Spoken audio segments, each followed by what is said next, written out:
Bienvenue au cœur du crime, un podcast issu des archives d'Europe 1.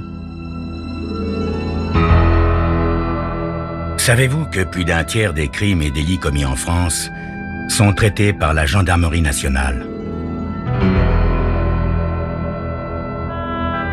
Je m'appelle Yann Kermadec. Je suis commandant de gendarmerie. Je dirige une section de recherche dont la mission essentielle est une mission de police judiciaire.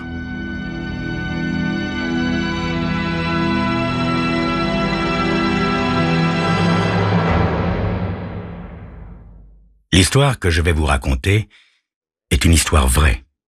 Tous les faits sont réels et se sont déroulés en France. Seuls les noms des personnes et des lieux ont été changés.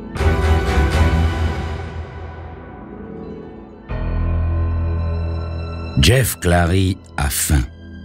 Jeff Clary a froid. Jeff Clary est à bout de souffle. Jeff Clary en a marre. 2 jours et une nuit que tout le monde est à ses trousses. Les fédéraux, la police d'État, tout le monde. En plus d'être trempé, le costume et les chaussures qu'il porte sont beaucoup trop petits. Pourtant, l'ivrogne qui les portait, il y a déjà une éternité, semblait être de la même taille que lui, sans compter les taches de sang, celles du malheureux couple qu'il a chargé en stop ce matin. Mais ça, en principe, c'est réglé. Leur bagnole est au fond d'un ravin. Malgré tout, il sent qu'il arrive au bout du rouleau. Enfin, c'est trop bête, ça. Surtout quand on est le seul depuis 50 ans à être parvenu à s'évader du pénitencier d'Oak Hills. Trop bête, marmonne-t-il en courant. La chance lui sourit à nouveau au sommet d'un à-pic. Le souffle court, il s'appuie contre un arbre et observe une maison de maître de 2 étages à mi-hauteur d'une colline boisée. Ce qui a surtout attiré son attention, c'est le petit avion bleu et blanc stationné près d'un hangar à 200 mètres de la maison. Il sourit pour la première fois depuis une éternité. En caressant machinalement la crosse de l'arme glissée dans sa ceinture, il se dit que, bien sûr, il ne sait pas piloter, mais qui dit maison, dit otage, n'est-ce pas? En effet, s'il n'y avait personne dans la maison, l'avion serait dans le garage. Ce clin d'œil du diable lui redonne le moral. L'essence aux aguets, il se glisse sous le couvert des arbres en se disant qu'à la moindre rencontre, il pourrait se faire passer pour un chasseur égaré sortant d'une nuit pluvieuse. C'est plausible, non? En s'approchant, il remarque que 2 fenêtres du premier étage sont ouvertes, signe indéniable d'une présence. Mais qui? Son chargeur est vide. Il faudra jouer serré. Au point où j'en suis, pense-t-il en se glissant silencieusement dans un grand vestibule faiblement éclairé. Le mobilier qu'il discerne dans la pénombre cadre assez bien avec la demeure. Ancien, cher et bien entretenu. Jeff reste un moment indécis, les nerfs tendus à se rompre. Un flot de musique le fait sursauter. Si son revolver avait été chargé, il aurait sans doute tiré. Du calme, se gourmande-t-il. Tant qu'il y a de la vie, il y a de l'espoir, comme on dit. Puis la musique fait place à un commentaire enthousiaste. Quelqu'un a branché une radio ou un téléviseur. Le bruit vient de l'étage. Jeff escalade un imposant escalier et, suivant la source sonore, s'engage le long d'un couloir au fond duquel une porte ouverte laisse filtrer la lumière. Il s'arrête un instant, l'oreille tendue, puis hasarde un regard dans l'entrebâillement. Une jeune fille, penchée à une fenêtre, lui tourne le dos. Un poste de télévision portatif fonctionne sur une table de chevet. Jeff Clary entre sans bruit, l'arme braquée sur la jeune fille. La porte se referme avec un léger claquement qui la fait se retourner. Pas un geste, pas un cri, mademoiselle. Je préférerais ne pas avoir à vous descendre. Elle le fixe, les yeux grands ouverts. Elle est beaucoup plus jeune qu'il s'y attendait. Pas d'ennui à craindre de ce côté-là. Vous êtes seul? Pour l'instant, oui. dit-elle d'une voix étonnamment calme. « Les autres viendront en début de soirée. »« Les autres? Quels autres? »« Les membres de ma famille. Ils doivent tenir une réunion cette nuit, mais ma cousine Tracy sera là dans 1 heure, elle. » La jeune fille le regarde attentivement, sans ciller. « Vous êtes Jeff Clary, n'est-ce pas ?» Il tressaille et reste bouche bée, tandis qu'elle le dévisage, le regard brillant d'intérêt. « Oui, c'est bien vous. On a diffusé votre portrait aux informations. Tout le monde croit que vous vous dirigez vers le nord. Vous êtes très astucieux. » « Puisque vous m'avez reconnu, vous ne devriez pas prendre ceci à la légère, mademoiselle. » Elle hausse les épaules. « Évidemment, vous pourriez me tuer, mais je ne vous serais d'aucune utilité. J'aimerais vous aider. Hein? Je suis une fan du crime, et vous êtes un criminel très intéressant. » En voyant sa mine stupéfaite, elle sourit gentiment et ajoute « Au fait, votre meilleure chance, c'est l'avion. Est-ce que vous savez piloter? » « Non. Et vous? » « Non plus. En revanche, ma cousine Tracy a sa licence. Il faudra attendre son arrivée. » Ses yeux se portent sur l'arme braquée dans sa direction. « Je suppose qu'il ne vous reste plus tellement de munitions. Suivez-moi, Jeff. »« Pas de blague, hein ?» Elle hausse à nouveau les épaules et l'entraîne dans une chambre voisine meublée avec une sobriété masculine. Elle sort un 38 spécial d'une table de chevet. « C'est le revolver de l'oncle George, » dit-elle en lui tendant l'arme par le canon. Jeff prend l'arme précautionneusement. Trop beau pour être vrai, tout ça. D'un geste brusque, il fait signe de quitter la pièce et la reconduit dans sa chambre. « Asseyez-vous, » dit-il en la poussant dans un fauteuil. « Tout cela ne vous effraie pas? » « Un peu, » admet-elle. « Mais avouez que je vous suis utile et que je n'essaie pas de filer. Vous allez vous rendre au Mexique, n'est-ce pas? » Décidément, pense Jeff, cette gosse est sacrément maligne. Il commence à ressentir une légère angoisse. « Ça me paraît un bon point de chute, le Mexique. Pas à vous? » Elle l'étudie. « Vous aurez besoin de nouveaux papiers. » « Et alors? »« Alors rien. Enfin, je me disais qu'en cas de besoin, je peux vous prêter un peu d'argent. »« Vos économies, sans doute, » dit-il. « Pas vraiment, non. Mais il s'agit quand même de 28 000 $ en liquide. Enfin, écoutez, je n'arrête pas de vous dire que j'ai envie de vous aider. Est-ce que je peux me lever ?» dit-elle en se levant lentement, sans même attendre sa permission. Elle ouvre un placard, en sort une valise, la dépose par terre, s'agenouille et fait jouer la serrure. Jeff aperçoit des plis de fourrure sombre à l'intérieur de la valise. « Qu'est-ce que c'est? »« Ça, c'est ma cape. Elle est en rat musqué. Il y a encore un peu de linge dessous et l'argent est dans le fond. » Jeff surveille le moindre de ses mouvements tandis qu'elle déballe le tout sur la moquette. « Voilà l'argent, » dit-elle finalement en sortant des liasses. « Vous ne me faites toujours pas confiance, hein? »« C'est quoi cet argent? »« De l'argent que j'ai volé, » dit-elle avec un petit sourire de fierté. « Vous avez volé une telle somme? » « Oui, chez un conseiller municipal, un certain Branley. Il possède une villa tout près d'ici. L'argent se trouvait dans le coffre-fort. Je l'ai pris il y a 2 nuits. »« Ah, juste comme ça, hein ?» fait Jeff, incrédule. « Ah non, pas comme ça, non. Le coup était soigneusement monté. Le conseiller devait recevoir 28 000 $ de pots de vin et nous savions très exactement quand la somme devait lui être remise. » « Qui ça, nous? » « Ma famille. Ils ont des antennes, comme on dit. » Jeff est sur le point de parler quand il entend un faible son comme le tintement d'une petite cloche au loin. « Qu'est-ce que c'est? »« Oh, ce n'est que Tracy qui désire me parler, » répond la jeune fille en indiquant son poignet. Ma montre est un émetteur-récepteur miniaturisé. Tracy possède le même. Est-ce que je peux répondre? Jeff hésite, complètement dépassé. Il n'en croit pas ses oreilles. Puis le son reprend faiblement. Aucun doute possible, le son provient bien de la montre de la jeune fille. Jeff Clary est en train de se demander s'il n'aurait pas mieux valu continuer son chemin, malgré la faim, malgré le froid et le manque de munitions. En plus, il se demande qui mène le jeu. C'est vrai ça, qui mène le jeu? C'est ce que vous saurez dans quelques instants.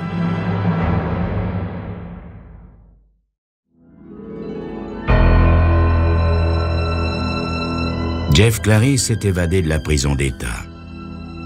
Jeff Clary est un type dangereux et à bout de force.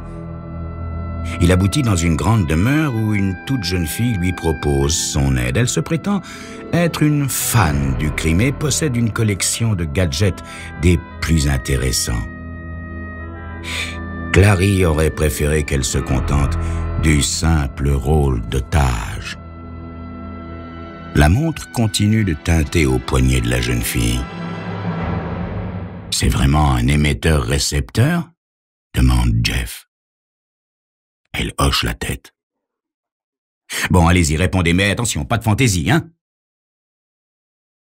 Elle glisse un ongle sous le remontoir, le soulève et lui imprime une légère torsion.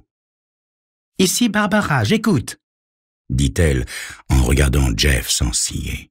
« C'est toi, Tracy ?» Elle fait un petit signe à Jeff d'approcher et porte la montre à quelques centimètres de son oreille. « Je rentre tout de suite » fait une petite voix irréelle venant du boîtier. « Aucun coup de téléphone ?»« Non, non » répond Barbara. « Pourquoi ?»« Je me suis rappelé que le cousin Ricardo n'était pas sûr de venir ce soir et qu'il préviendrait. » Barbara fait un clin d'œil à Jeff. « S'il n'a pas rappelé, c'est qu'il viendra. Allez, à tout à l'heure, Tracy !» dit-elle en abaissant le remontoir. « Dans combien de temps votre cousine sera là ?» demande Jeff. « Oh, mon Dieu, dans 3 quarts d'heure, tout au plus. Ce gadget vous épate, n'est-ce pas? C'est un cadeau de ma famille. » « Dites-moi, mademoiselle, j'ai l'impression que vous avez une drôle de famille. » La jeune fille sourit et indique la cape de fourrure qu'elle a sortie de sa valise quelques instants plus tôt. Jetez un coup d'œil à l'intérieur de cette cape. Presque tout mon attirail de monte en l'air s'y trouve. Dites-moi, mademoiselle, ces 28 000 $ que vous me proposez, vous les avez réellement volés chez ce conseiller municipal? Demande Jeff en soulevant la cape. Jetez un coup d'œil à la doublure, se contente-t-elle de répondre en haussant les épaules. En effet, la doublure comporte une série de poches à fermeture éclair. Jeff extrait un boîtier de la taille d'un briquet, l'inspecte. « C'est pour surprendre les appels radio de la police », dit-elle avec un sourire malicieux. « Ah, très pratique », fait Jeff très impressionné. « Et ça, c'est un diamant de vitrier, n'est-ce pas? Tiens, un étui à cigarette? Oui, ouvrez-le. » Jeff s'exécute et est un peu déçu en ne voyant qu'une dizaine de cigarettes innocemment alignées. « C'est quoi ça? C'est pour offrir à la police en cas de pépin? »« Il ne doit jamais y avoir de pépin, » répond-elle gravement. « Non, l'étui a un double fond. Vous permettez ?» Jeff lui tend l'étui et, d'un habile coup d'ongle, elle découvre une cachette contenant une rangée de fines tiges métalliques recouvertes de soie. « Ah, des rossignols !» constate Jeff ébahi. « Vous savez vous en servir? » « Assez bien, je pense. Je suis capable d'ouvrir n'importe quelle serrure avec une de ces tiges. Elles ont été fabriquées sur commande, uniquement pour moi. » Le cambriolage, c'est le conseiller municipal, était une épreuve de qualification. Ma famille veut savoir si j'ai les qualités requises. « Quoi ?» dit Jeff, qui n'en croit pas ses oreilles. « Oui, depuis plusieurs générations, Les miens affrontent la vie selon une théorie qui leur est propre. Oh, elle est simple, cette théorie, voyez-vous. Si vous restez dans la légalité, vous donnez un avantage certain à ceux qui s'en moquent. En revanche, si vous faites des choses illégales au petit bonheur, vous risquez très gros. Aussi faut-il posséder un talent particulier pour agir illégalement et s'en sortir. C'est ce talent qu'il cherche à déceler en moi. Jeff croit rêver. Bon, admettons, fait-il après un long silence. Ce que je ne comprends pas, c'est pourquoi vous voulez m'aider. Parce que je veux aller avec vous au Mexique. Avec moi au Mexique? Mais vous n'avez rien à m'offrir. Il y a quelque chose que vous n'avez pas encore vu, dit-elle en sortant une petite bourse d'une des poches de sa cape. Ouvrez-la. Jeff s'exécute et fait tomber des diamants dans le creux de sa main. Belle camelote, à condition qu'il soit vrai. Jeff, si vous vous y connaissiez un tant soit peu, vous ne parleriez pas ainsi. Vous avez besoin de moi, ne serait-ce que parce que moi je m'y connais en belle camelote, comme vous dites. Elle sort une cigarette de son étui, l'allume et poursuit. Savez-vous ce qui se serait passé si vous n'étiez pas venu? Au cours de la réunion familiale de ce soir, ma famille va analyser mon cambriolage et décider si je suis apte à monter d'un cran supplémentaire. Bah, il me semble que vous vous en sortez assez bien, constate Jeff, un peu amusé. Ça, c'est vous qui le dites. S'ils estiment que je suis à la hauteur, ces diamants seront emportés par Ricardo Achtel, un cousin qui dirige une bijouterie pour le compte de la famille, et je ne recevrai qu'un tiers de leur valeur à ma majorité. S'ils estiment que ce cambriolage n'était pas parfait, je suis bonne pour un stage de 2 ans dans un cirque en Europe. Dans un cirque? Oui, nous possédons ce cirque et, selon ma famille, il y a des tas de choses que j'apprendrai qui me seront utiles plus tard. Oui, en un mot commençant, j'en ai marre. Emmenez-moi, Jeff, emmenez-moi. Vous avez de la corde? Demande-t-il après un moment. De la corde? Bien sûr, dit-elle en fouillant dans le placard. Maintenant, asseyez-vous sur cette chaise, fait Jeff en la menaçant de son arme. Mais silence! Et Jeff la ligote soigneusement et la bâillonne avec un foulard de soie. Tout ça est complètement dingue, petite, beaucoup trop dingue pour moi. On va attendre bien sagement cousine Tracy qui conduira le vilain monsieur au Mexique dans son avion. Le vilain monsieur qui préfère voir les diamants dans sa poche que dans celle du cousin Ricardo. À peine 10 minutes plus tard, Jeff aperçoit une Jaguar qui monte l'allée principale. Il empoche les dollars et les diamants, embrasse sur le front une Barbara rouge de colère et sort.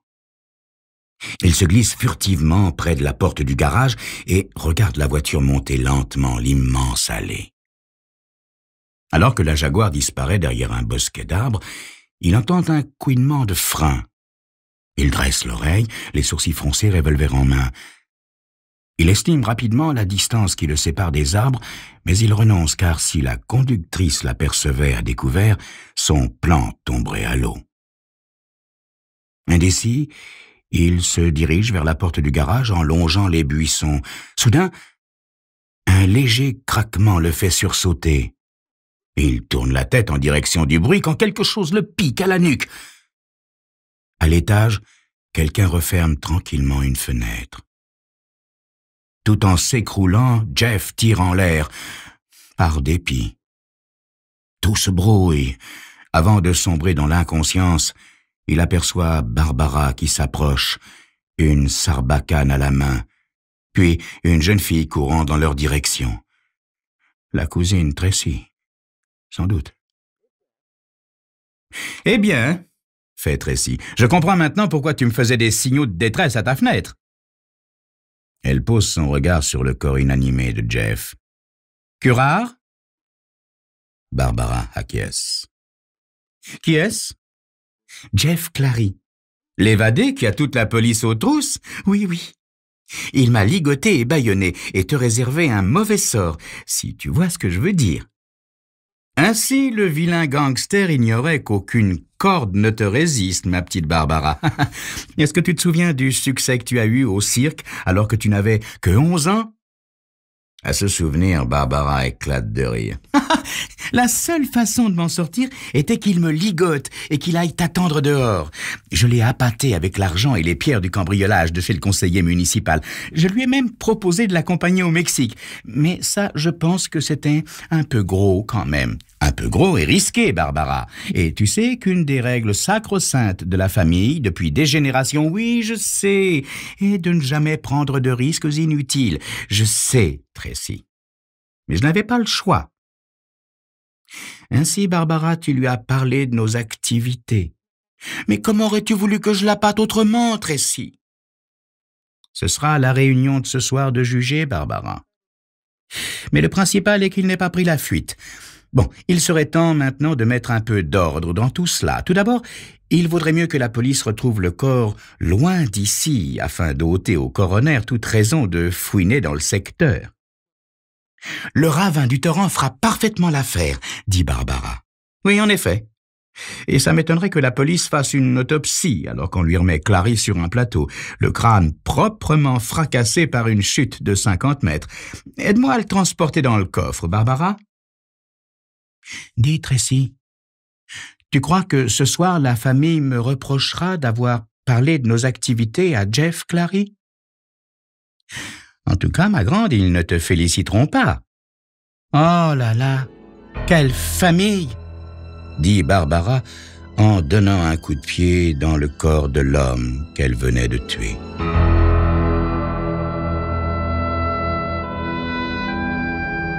Vous venez d'écouter Au cœur du crime, un podcast issu des archives d'Europe 1.